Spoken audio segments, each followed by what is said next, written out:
오늘 우리 회의실 백보드에 그려진 배터리 그림 보고 뭔가 하시는 분들이 있을 겁니다.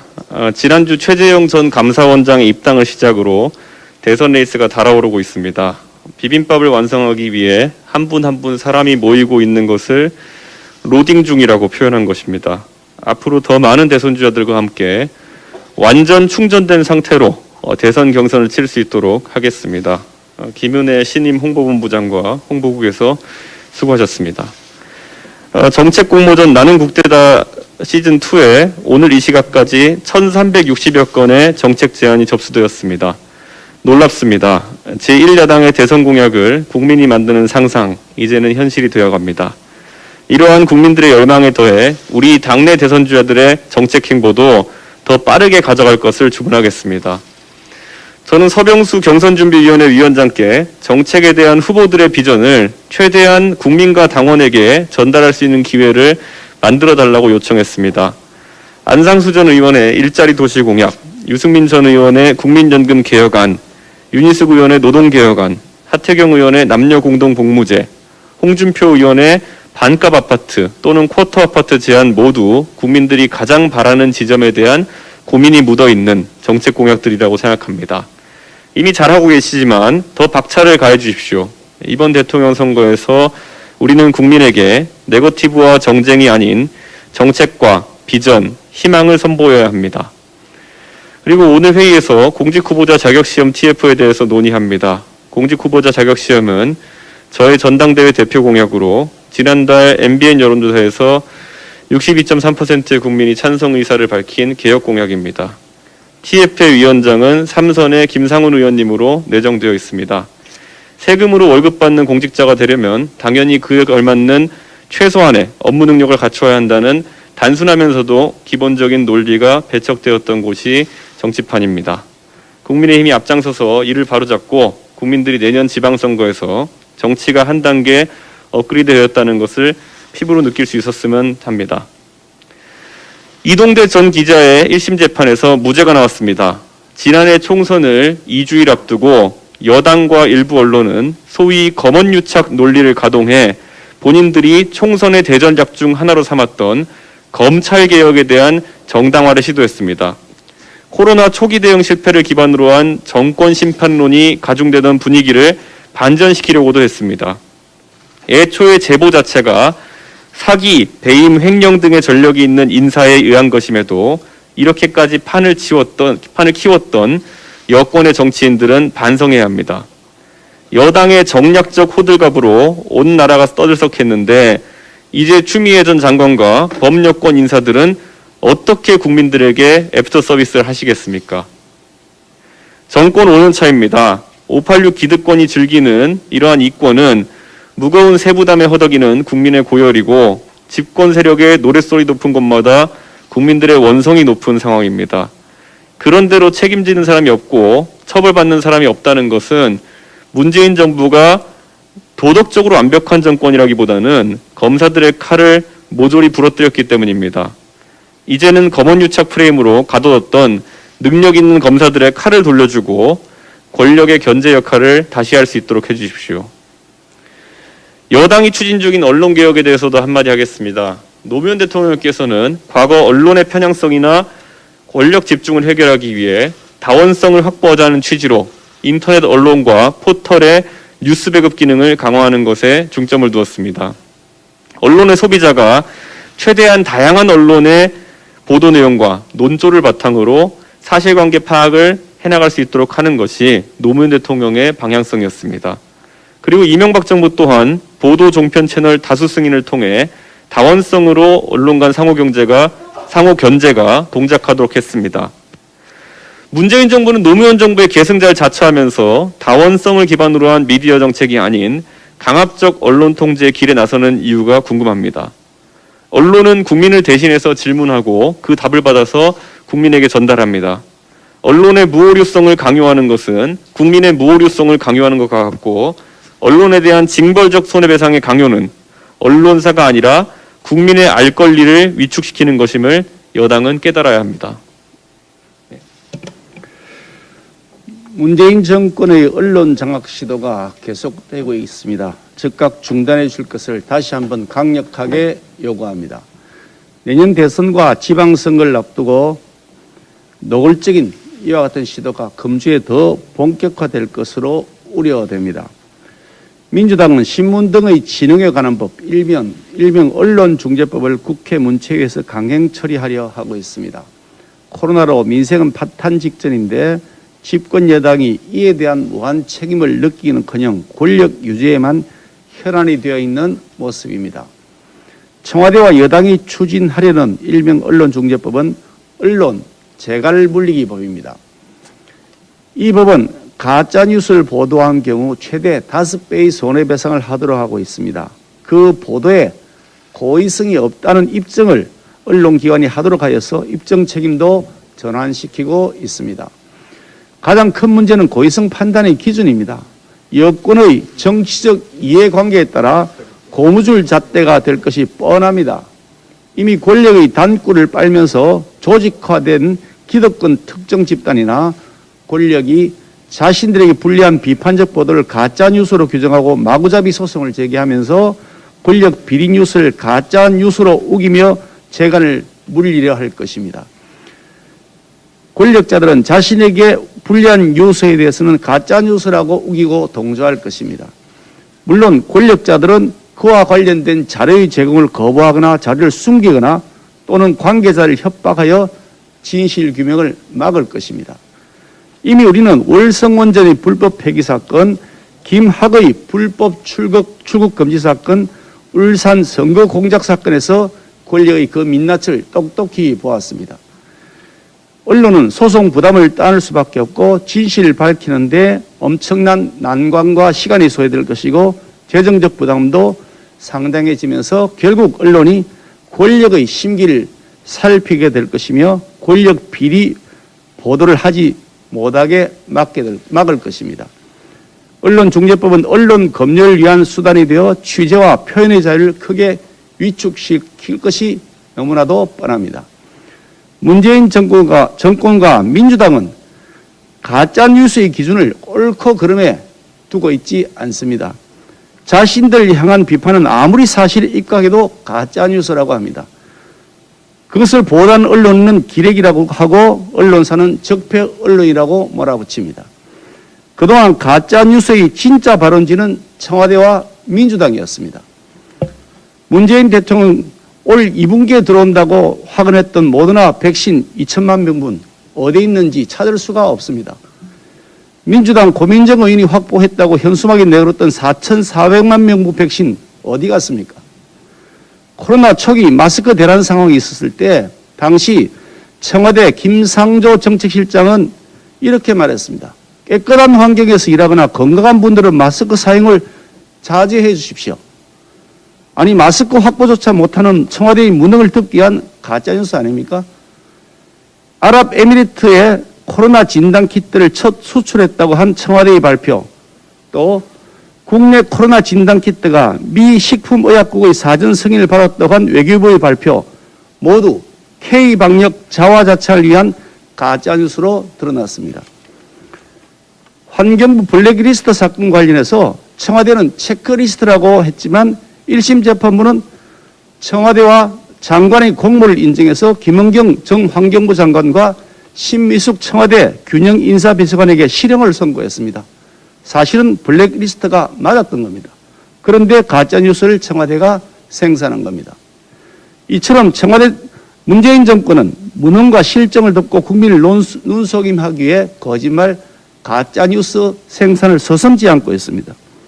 검찰 장악을 하기 위한 목적을 가지면서 검찰 개혁이라고 우기더니 언론 장악을 위한 목적을 가지면서 언론 개혁이라고 우기고 있는 모습입니다. 여기에서 우리 국민들은 다시 한 번 더 이 정권을 교체해야 되는 명확한 이유를 발견하게 될 것입니다. 문재인 정권 집권 초기에 KBS의 강규형 이사 무리하게 불법 해임했습니다. 청와대 홍보수석 출신 여당 윤영찬 국회의원 카카오 들어오라고 하면서 포털 장악에 나섰습니다. 문재인 대통령은 이제 대통령 선거를 앞두고 방송통신심의위원장에 노골적으로 정치 편향 행각을 보여왔던 친정권 인사 정연주를 안치려 하고 있습니다. 그리고 언론중재법을 개하게 만들면서 언론 장악의 마지막 퍼즐을 맞추려 하고 있습니다. 문재인 대통령이 이렇게 말했습니다.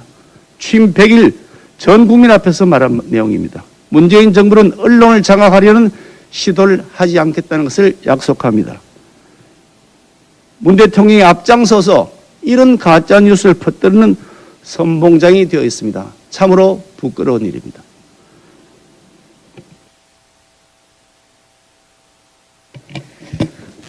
네, 이번 주 금요일 전 세계의 큰 우려 가운데 결국 도쿄 올림픽이 개막을 합니다. 바로 이웃나라에서 열리는 올림픽 개막이지만 아마 이걸 지켜보는 우리 정부의 속내가 대단히 복잡할 것으로 생각이 됩니다. 오늘 아침 아마 속보로 다 보셨을 텐데요. 일본의 요미우리 신문이 조간을 통해서 한일 정상회담을 하기로 했다. 그리고 문재인 대통령을 향해 막말을 한 주한 총괄 공사를 그 전에 경질하겠다라는 보도를 했습니다. 그러나 방금 전에 또 청와대가 한일 정상회담이 확정된 바 없다라는 상이한 입장을 보여서 아마 국민들이 많이 헷갈리실 것 같은데요. 이 한일 정상 간의 만남은 그저 한번 친선으로 만나는 게 아니라 아마 많은 숙제를 안고 가져가야 하는 자리일 겁니다. 그 가운데 하나가 바로 역사 문제일 거고요. 국민들이 주목하시는 역사 문제 가운데 최근에 촉발된 것이 세계유산으로 등재되어 있는 23곳의 메이지 산업혁명 유산 중에 그 군함도라고 기억하시는 하시마 탄광 등의 강제노역 시설에 관한 뉴스가 최근에 있었는데요. 이곳의 희생자들을 기억하고 각 시설의 전체 역사를 보여주겠다라는 취지로 도쿄 신주쿠의 일본이 산업유산정보센터를 지난 6월에 개장을 했습니다. 이걸 개장하기 전에 2015년에 일본이 유네스코에 이 조선인 등 강제징용으로 끌려가서 그 노역을 한 희생자들에 대한 역사를 왜곡하지 않고 제대로 담겠다라는 일본의 약속이 있었기 때문에 이러한 전제를 토대로 이 시설의 설치를 유네스코가 받아들였던 것인데 저 또한 이 약속에 대한 이행을 촉구하기 위해서 문화체육관광위원회 그 상임위에서 유네스코에 서한을 보내기도 했고 그리고 이 유네스코 세계유산 해석센터를 한국에 둘 수 있도록 하여서 이런 일본의 군함도 등의 여러 역사 왜곡을 방지하자는 차원의 그런 근거법을 대표 발의해서 작년에 통과를 시키기도 했습니다. 그런데 이런 역사에 대한 그 약속을 2015년에 했던 일본이 제대로 이행하지 않고 있기 때문에 지난주 바로 12일에 유네스코가 여기에 대해서 강한 유감을 표명했습니다. 이것은 세계인의 축제 또 세계인의 무대라는 올림픽이 개막하기 전에 굉장히 우리가 주목해야 하는 뉴스로 볼 수 있는데요. 이런 문제를 앞두고 일본의 한일 정상회담을 하자고 제안했던 문재인 정부로서는 반드시 일본 정상회담이 개최가 되면 한일 정상회담이 개최가 되면 이런 역사 왜곡 문제에 대한 성과를 손에 쥐고 와야 할 것입니다. 아마도 오늘 일본과의 그 정상회담이 확정되지 않았다라는 이유에는 이를테면 15분간의 환담으로 마치자 혹은 더 길게 하자라는 한일 정상 간의 양측의 삿바 싸움 때문인 것으로 저희가 추정을 할 수 있을 것 같은데요. 절대로 문재인 대통령이 한일 정상회담을 추진하고 나서 가서 살포시 방석에만 앉았다가 그저 돌아와서는 안 되지 않겠습니까? 경제, 정치 문제를 제외한 일본의 역사 왜곡 문제 반드시 손에 쥐는 성과, 가시적인 성과를 들고 와야 할 테고요. 지난 평창 올림픽 때처럼 그때 당시 아마 그 남북 올림픽 그 단일팀을 추진하기 위해서 우리 정부가 국민들을 모르게 슬쩍 독도가 지어진 한반도기를 국제사회에 공인하는 그것에 서명한 일이 있었죠. 이러한 어떤 정치적 이벤트를 위해서 우리 역사 왜곡을 그냥 방기하고 눈 감고 오는 문재인 정부가 두 번 되어서는 안 될 것입니다. 지켜볼 것이고 아마 한일 정상회담이 진행되는 그 과정 가운데 어떤 숙제를 해결하고 올 것인지 국민들께서 하나하나 챙겨주시기를 부탁드리겠습니다.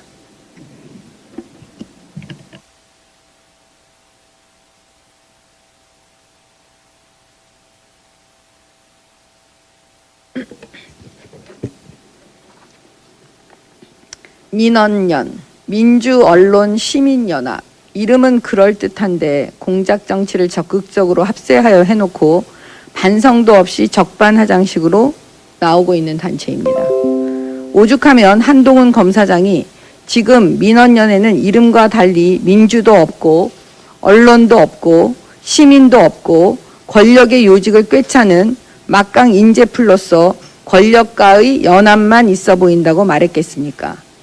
진중권 교수는 민원연은 동료 시민에게 폭력을 가하고도 반성과 사과를 모르니 사악한 인간들이라며 사회적 흉기가 되었으니 스스로 해체하라고 직격탄을 날렸습니다. 민원연은 채널A 기자와 한동훈 검사장에 대해 검언유착이라는 프레임을 만들 때 고발자 역할을 하였던 단체입니다. MBC가 보도하고 10일도 안 돼서 민원연이 고발을 합니다. 이성은 중앙지검은 빠르게 배당하고 압수수색해 나갑니다.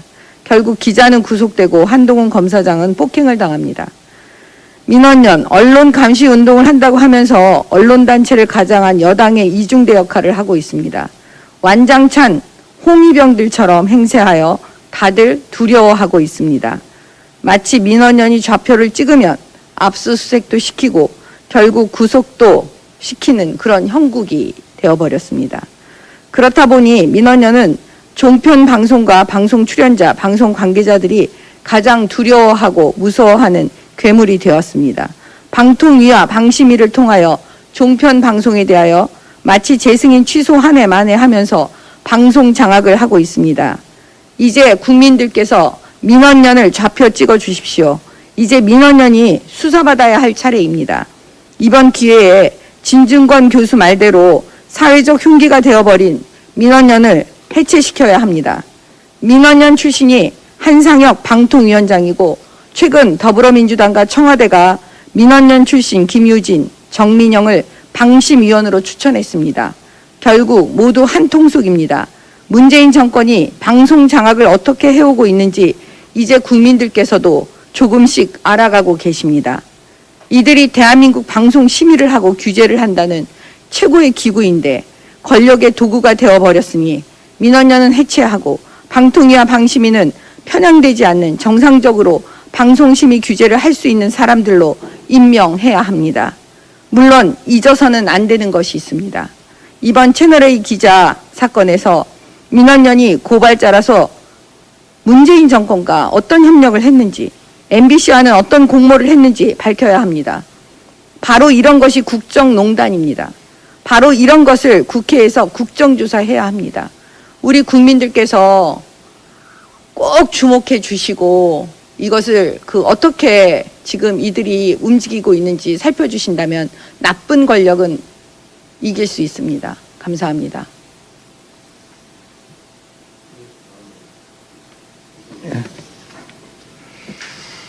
더불어민주당은 적어도 윤석열 전 검찰총장과 최재형 전 감사원장에 대해서 비난하거나 비판할 자격이 없습니다. 반칙과 불공정으로 점철된 문재인 정권에 저항하고 사표를 제출한 두 분입니다. 문재인 정권의 공분을 금치 못하는 국민들께서 지지해주는 현상입니다.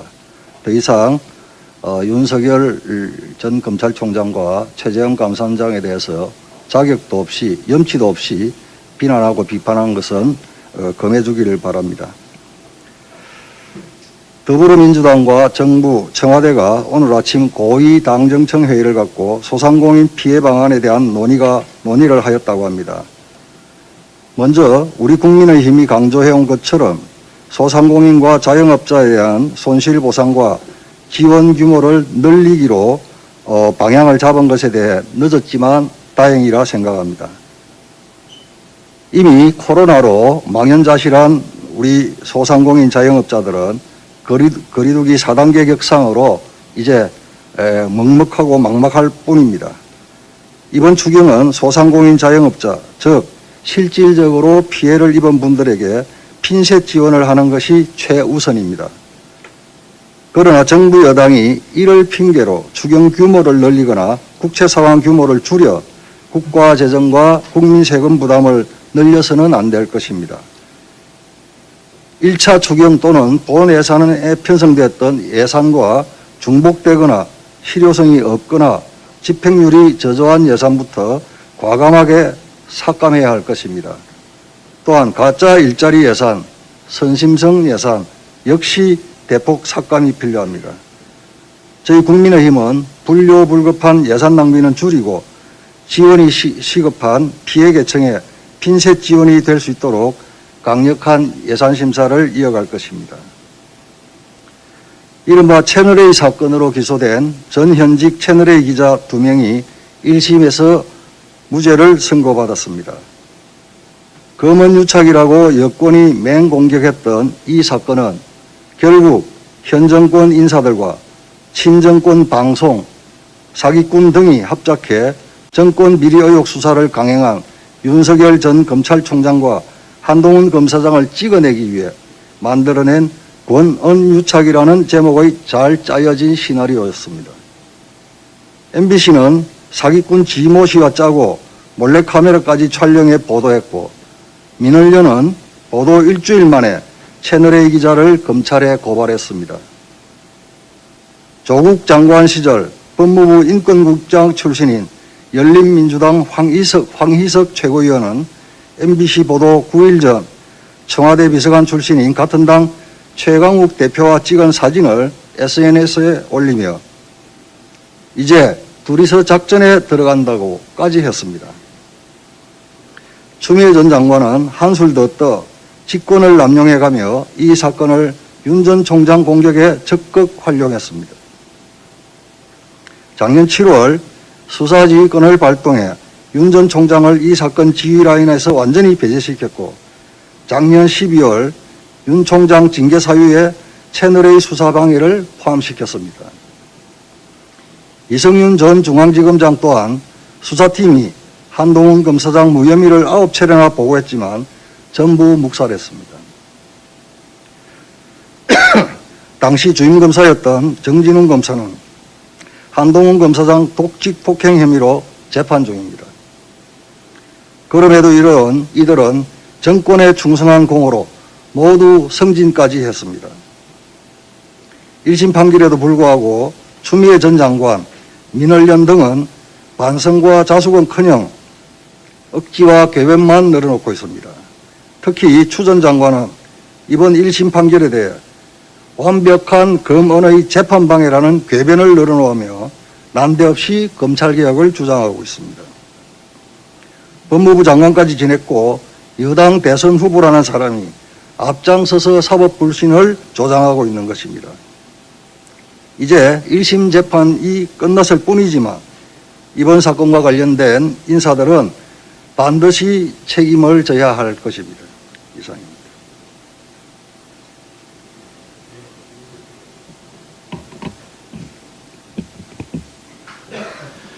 범여권 인사들의 2030 세대를 향한 비난이 계속되고 있습니다. 최근 김어준 씨가 자신의 유튜브 방송에서 더불어민주당은 2030 세대를 왜 떠받드느냐며 현재 2030 세대의 공정이나 정의는 굉장히 퇴행적이다. 비위를 맞출 것이 아니라 때로는 너희가 틀렸다고 해줘야 한다고 말했습니다. 청년 세대에 대한 잘못된 인식과 직관이 고스란히 드러난 김어준 씨의 발언을 문제 삼지 않을 수가 없습니다. 지난 4.7 서울시장 보궐선거에서 더불어민주당 박영선 후보가 20대를 향해 역사 경험치가 낮다고 말했다가 청년들의 분노를 샀고 결국 선거에서 참패를 겪은 지 불과 3개월이 지났는데 김어준 씨는 그 사태를 보면서 조금도 반성하지 못한 것 같습니다. 1980년대 서슬퍼런 기득권에 투쟁하면서 권력을 쟁취했던 당시 20대 586 운동권 세력이 세월이 흘러 2021년 기득권이 되더니 2030 세대를 향해 너네가 틀렸다고 인식하고 있습니다. 김어준 씨의 말씀에 당신은 내로남불, 꼰대라고 전해드리고 싶습니다. 김어준 씨, 우리 2030 세대가 원하는 공정과 정의는 틀린 것이 아니고 위선과 거짓으로 점철된 당신들만의 공정과 정의와 다른 것이겠지요. 그간 586 운동권 세력들의 잘만 먹히던 김어준식 선동이 우리 2030 세대에게는 더 이상 통하지 않으니 답답하신 마음은 이해하겠지만 마치 자신이 대단한 지식인이라도 된 마냥 입에서 나오는 대로 2030 세대를 재단하지 마십시오. 분명히 경고하겠습니다. 안타까운 점은 국민을 분노케 하는 법여권의 내로남불 꼰대가 김어준 씨 한 명이 아니라는 데 있습니다. 추미애 전 법무부 장관은 지난 16일 법원이 무죄를 선고한 이른바 채널A 사건을 두고 검찰과 언론을 비난하며 법원 판결을 인정할 수 없다는 입장을 드러냈습니다. 전직 판사 출신이자 차기 대통령에 도전하시겠다는 분께서 법원의 정당한 사법적 판단에 이런 잣대를 들이대시니 문재인 정부 아래 무너진 법치주의의 단면을 실감하게 됩니다. 586 운동권 세력분들께 고합니다. 본인들만이 선이고 정의라며 여기에 조금이라도 이의를 제기하면 너네가 틀렸다고 적폐몰이를 하는 당신들의 이분법적 사고를 2030 세대 힘으로 반드시 청산하겠습니다. 한 가지 더 붙여서 말씀드리겠습니다. 방금 속보에 따르면 청해부대 301명 중 247명이 코로나 확진됐다고 합니다. 멀고 먼 타지에서 나라를 지키는 장병들의 안전을 책임지지 못해 죄송하고 이들을 코로나의 위험에 노출시킬 수밖에 없었던 정부의 부족한 백신 수급이 불러온 이 상황이 개탄스럽습니다. 최근까지도 북한의 백신 지원을 검토하겠다 했었던 정부 당국의 입장 발표가 생각납니다. 알량한 대북 환상에서 제발 벗어나시고 북한과 나눌 백신이 있다면 부디 일선에서 나라를 지키는 국군 장병을 위해 먼저 사용해 주시기 바랍니다. 이상입니다. 방금 우리 청년 최고위원께서 말씀하셨지만 청해부대가 총 문무대왕함의 탑승 인원이 301명입니다. 이 301명 중에 247명이 양성 판정을 받았습니다. 그리고 50명이 음성이고 4명은 판정 불가하다고 아침에 최종 보도되었습니다. 3명이 집중관리하다가 그 중에 2명은 이제 상태가 양호해져서 1명이 지금 집중관리하고 있습니다. 이렇게 될 때까지 우리의 정부는 무엇을 했습니까? 유엔 평화유지군은 유엔에서 백신을 전 세계에 수요되는 양을 전부 다 보급해 줬습니다. 그래서 국가를 불문하고 유엔 평화유지군으로 참가한 군인들은 모두 다 백신 접종을 받았고 우리 군도 마찬가지입니다. 자국에서 파병한 문무대왕함의 대왕함과 그리고 UAE에 나가 있는 부대, 이런 부대는 바로 우리 대한민국의 책임입니다. 우리 대한민국 국군 통수권자는 무엇을 하고 있습니까? 미국의 지원으로 현역과 예비군 접종을 전부 다 했습니다. 이 접종을 하고 나서 군인들이 접종 상태가, 면역 상태가 유지되려면 새로 입영하는 장정들에게도 똑같이 접종을 해서 입영을 시켜야 됩니다. 그러나 지금 입영하는 장정들에게 접종하지 않고 있습니다. 결국은 기존에 있는 장병들까지도 위험에 빠뜨리고 있습니다. 아무런 대책도 없이 그저 2030의 일부로서만 취급하는 이와 같은 청와대는 진정한 국군 통수권자로서의 역할을 전혀 수행하고 있지 않습니다. 국민들이 국방부를 원망하고 책임을 물어야 한다고 하지만 저는 그렇게 생각하지 않습니다. 통수권자인 대통령의 책임입니다. 그리고 책임을 물어야 합니다. 어떤 종교단체에서 집단 감염자가 발생했을 때 우리 행정력을 총동원해서 모든 징벌을 수행하지 않았습니까? 301명 중에 407명이 양성 판정을 받은 우리 국군에 대한 책임은 누가 져야 됩니까? 저는 대통령이라고 생각합니다. 이상입니다.